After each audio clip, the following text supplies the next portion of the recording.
पहिले लढाईला जायचं काही वेळेस ते उलट सांग.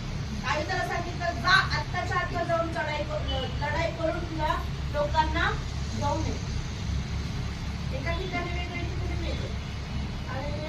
आणि देव सगळ्या टाइम सगळ्या गोष्टींना बघून आपल्याला सांगत असतो.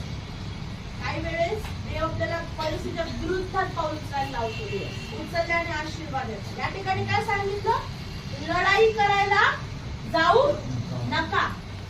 काय करा? 7 दिवस 7 प्रदक्षिणा मारायच्या. वॉकिंग. काय करायचं? नगराला वॉकिंग करायचं. आता नगर खरं सांगते नगराला वॉकिंग म्हणजे वॉकला जाणं म्हणजे फार कठीण आहे. थोडक्यात सांगते डहाणू मध्ये पारनाक्यापासून धाकटा जो पूल आहे